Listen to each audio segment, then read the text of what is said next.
Welcome to the Full Moon Film Buff, episode 26. This week, we're going to discuss Los Monstruos del Terror, translation, The Monsters of Terror, also known in America as Dracula vs. Frankenstein and Assignment Terror. It was released in 1970. I rented this from Amazon Prime. I had not seen this before. Let me offer my standard Spanish language apology right now. First, let's discuss the prominent crew and cast. The movie was directed by Tullio De Micheli and Hugo Fraganese, who is uncredited, written by Paul Naschy, credited as Jacinto Molino Alvarez, with effects makeup by Francisco Ramon Ferrer. The cast includes Michael Rennie as Dr. Odo Warnoff, Karen Dorr as Maleva Kernstein, Angel DiPozzo as Dr. Kieran Werner, Craig Hill as Inspector Henry Toberman, Patty Shepard as Ilsa Sternberg, Gela Geisler as Ilona, Paul Naschy as Valdemar Daninsky, Manuel de Blas as Count Janov de Mielhoff, Fernando Mirolo as El Monstro del Feronksalon, Jean Reyes as Tautet the Mummy, and Peter Damon as Judge Sternberg. This film was Michael Rennie's last film performance. Rennie is certainly most famous for portraying the alien Klaatu in The Day the Earth Stood Still. He's also very well known for playing Harry Lime on the British television adaptation of The Third Man. Karen Dorr was the first German Bond girl in You Only Live Twice, where she got eaten by piranhas as a result of her failures to capture James. This is not the only time we'll see Patty Shepard act in one of these El Hombre Lobo films. Patty had met and married Manuel de Blas a few years before while both were acting in Cita en Navarra. Assignment Terror is one of the many films the married couple acted in together. So, remember how much I loved La Marca del Hombre Lobo? Yeah, this movie does not live up to the first movie at all. The good news is this movie is generally considered to be the worst movie in the El Hombre Lobo series by a wide factor of margin by the fans of the series. I won't take this as a mark of the quality of the remaining movies in the series. I am still looking forward to watching them, but I do recommend skip this one if you want to. It's not good. Before I get to the synopsis, I did want to bring up one tidbit that helps explain why this movie is the way it is. In the wake of the smashing box office success of La Marca del Hombre Lobo, the producer, Jaime Pradas, probably should be Jaime Pradas, was immediately set about getting ready to shoot a sequel. And he told Paul Naschy to start writing the script and told Paul that the budget was not going to be an issue, that they were going to shoot this big, lavish, high-budget movie that was going to just go nuts, do whatever he wanted to. So Paul let his imagination run wild and wrote this star-studded, just monster-packed movie. But when it came time to film it, Pradas's mouth was much, much bigger than his purse strings. They just didn't have the money to do everything they wanted to do, to film the locations and the monsters and the action set pieces. They had to cut out whole subplots of the movie. Filming was interrupted several times because they ran out of money to pay people and just had to say go home until they could find the money to bring everybody back and start filming again. It's kind of a miracle that something got made at all. And that helps to explain just why this movie seems so disjointed and crazy. They shot for the moon and didn't even come close. On to the synopsis. Aliens from the dying planet Umo reanimate the bodies of two recently dead human scientists. The pair, an alien Adam and Eve, lead a team to exterminate the human population by unleashing monsters like vampires, werewolves, and mummies. They're here to take over the Earth. They intend to prey on the superstitions of Earthlings to accomplish their mission. Except, there are three aliens, and I'm not sure where the third human body came from. For reference, the aliens use a book entitled The Anthology of the Monsters by Professor Ulrich von Feronksalon, who also created the Frankenstein monster in this film. The aliens start by removing the stake from the skeleton of a vampire, Count Janos de Mielhoff, being exhibited in a carnival. They kill the exhibitor for fun and kidnap his assistant Ilona to experiment on and enslave as their servant. Then they set up a lab in an abandoned monastery. They already have the blood of a vampire and want to find a way to infect more humans. Police investigate the murder of the carnival exhibitor by sending evidence to labs and by checking out the Anthology of the Monsters from the local library. The aliens dig up Valdemar Daninsky's body and operate on him to remove the silver bullet from his heart. They give him a serum to stop him from changing to a werewolf. It doesn't work. Voldemar bursts free of his chains and goes on a rampage. He tries to kill a nice girl, but she gets away. He does kill a streetwalker. The aliens recapture Voldemar and torture the exhibitor's assistant to punish Voldemar.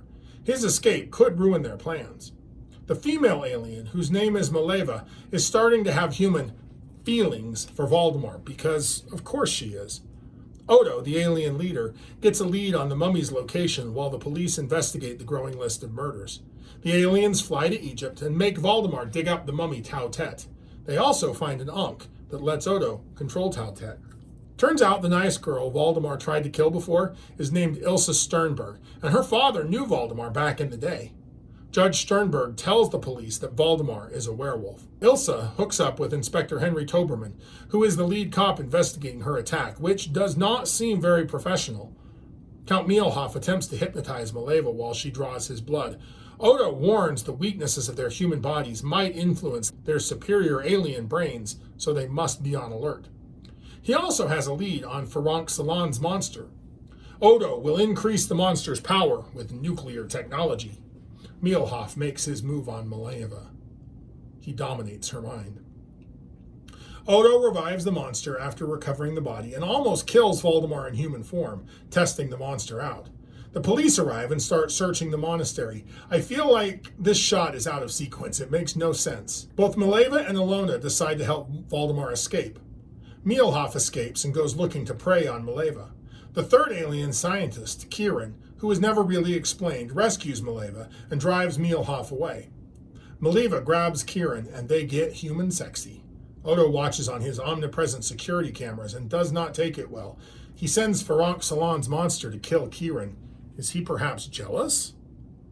Toberman thinks he's turning into a monster, which, what? I don't understand that. Ilsa tricks Toberman into coming over to her place so they can get sexy.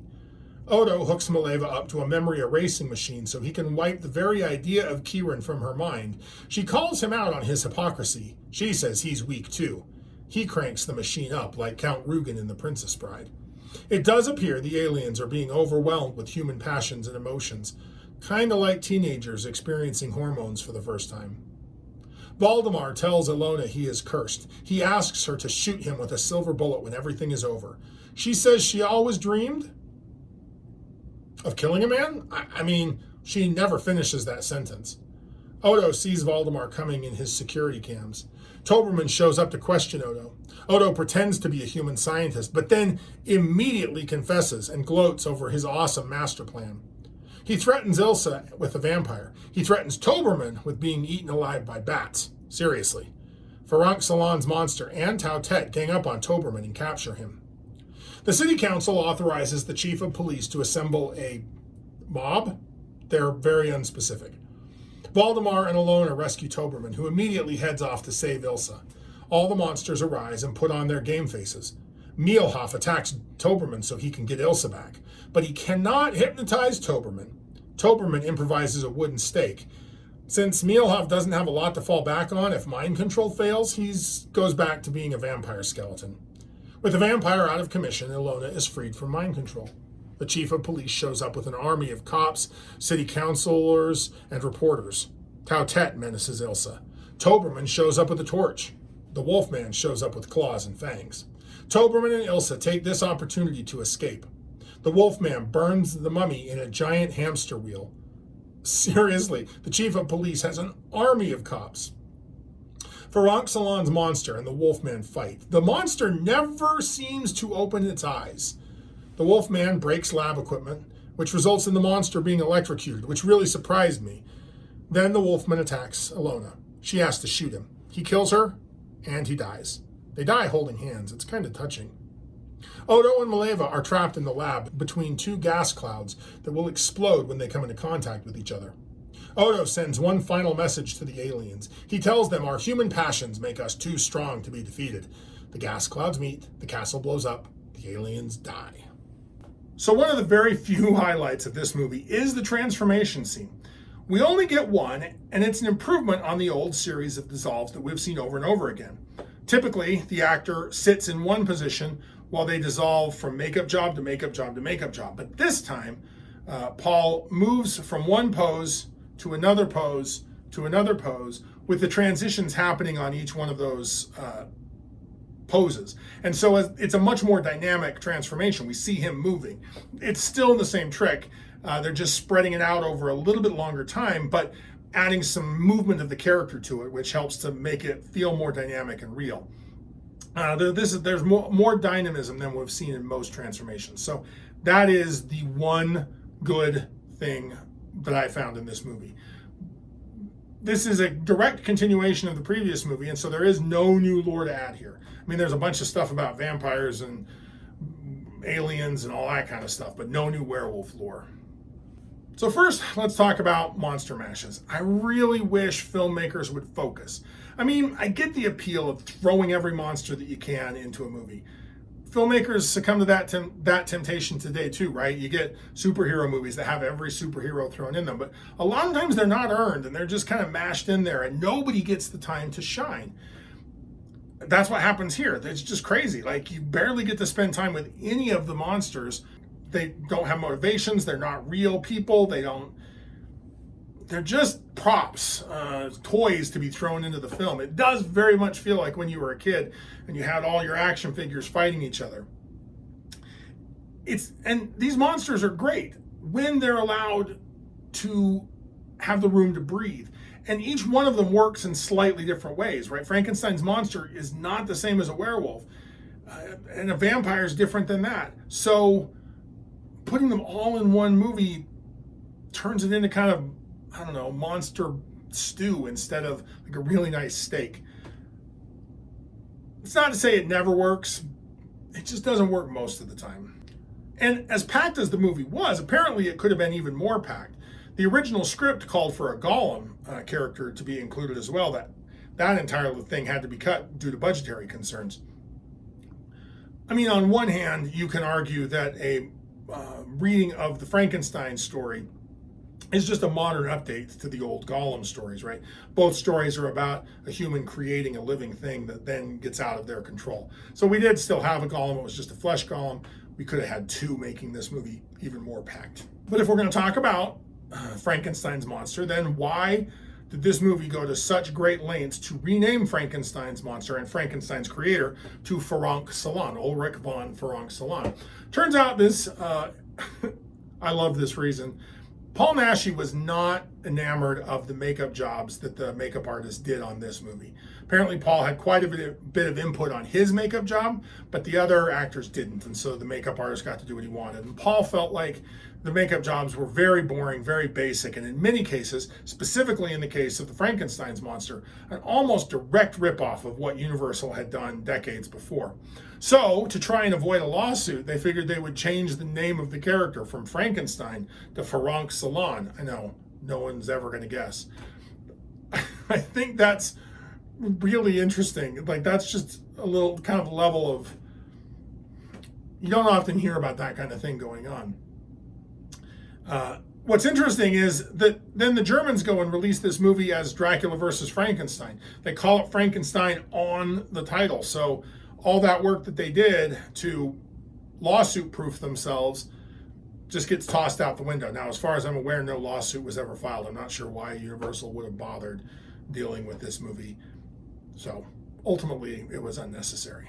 So I've been led to believe that the El Hombre Lobo series are a bunch of unconnected and completely different movies, but this movie operates as almost a direct sequel to La Marca del Hombre Lobo, which we discussed a couple movies ago. Same name, everything's the same. They even go through the effort of showing us how he was resuscitated. The vampire's name is almost exactly the same as the vampire's name from before. The judge's name is very similar to the judge's name in the last movie. My understanding is, again, this won't continue going on, but now I'm like, well, maybe they have more to do with each other than I thought. Like I said, this is my first time seeing these movies, so I'm learning about them just as you are. But my guess is that the absolute just cluster that this movie is made them less interested in sticking to the continuity as they moved forward. This essentially let them go, hey, let's just make a blank slate and move forward going on. So let's talk about title issues. Sure, you've noticed it here. We've actually discussed it before. There are a lot of times, especially when we're talking about foreign films, where they are released in America and around the world under a whole variety of different title names. I got curious about why that is, so I went and did a little research. I couldn't find a definitive answer, so if any of you are aware of like a really good definitive source, I'd be interested in hearing it. I don't know that there actually is a definitive source because there actually are a lot of reasons why this happens. The first one I'm going to talk about is that the title of a movie often changes quite a bit from its conception to when it's finally released in the theaters. A writer might sit down and have one idea for a name as they type out a script, but then once it gets sold to a studio who's going to make it, it might get a production name that the movie is going to be shot under, and then that production name might change to an intended release title, and then that intended release title might get changed again. So it's entirely possible that the movie could go through 3 or 4 or even 5 names just during its production life cycle. And because the marketing team isn't waiting around for the movie to be done, to be doing the work of going out and trying to sell it to foreign markets so it can be distributed around the world, very often the film will be sold under one name and then have that name changed in the original market. And so that's one reason. The second reason is the idea of foreign languages. Sometimes it's very hard to translate a name directly from one language to another. Oftentimes it's easy, plenty of times it's easy, but there are circumstances where it's hard, particularly if the title involves puns or wordplay that rely on words sounding like other words or having double entendres and meanings and stuff like that. Sometimes those layers of meaning don't translate well, and so it's better to find a whole new translation in that other language. Additionally, sometimes words take on new connotations in different languages or even different cultural markets, right? There are words that are an insult in England that aren't in America and vice versa. And so you would want to know that before you're titling your movie and putting that on the screen. On top of that, distributors just know their own markets and understand what might sell better or worse in a particular market. And so that's what happens a lot of times is the distributor buys the rights, and when they buy the rights to the movie, they get the rights to rename it if they'd like to distribute it in their own country. This film is a perfect example of all of that. It was originally named El Hombre que vino de Humo, which translates to the man who comes from Humo. By the time it was released theatrically, first in Germany, it was called Dracula versus Frankenstein, despite the fact that the vampire and the revenant never fight, and they've renamed the revenant. Then it was released in Spain as Los Monstrous del Terror, translation, the Monsters of Terror. The film was also shown in France and the UK as Dracula versus Frankenstein. In Belgium, it was shown as Dracula and the Wolfman. In Mexico, it was released as Operation Terror. And in Denmark, it was known as Frankenstein och Blodsugeme, Dracula versus the Bloodsucker. In the 1980s, the film was re-released on home video in France as The Reincarnator. The film sold directly to late-night television in the United States in 1973 as Assignment Terror, since the title Dracula versus Frankenstein had already been taken by an American film in 1971. The upshot of all this is it's a challenge sometimes to research movies, as I have to keep track of what all the potential film titles are, and they're listed under different titles in different places. It makes it somewhat of a challenge, but it's kind of fun to track all these little pieces down. So, if you like lycanthropes, like, share, and subscribe. Keep your eye on the moon and a silver bullet in the chamber. Join us back here next time when we're going to discuss the Anseens Woods from 1970. Hope we see you then. Enjoy.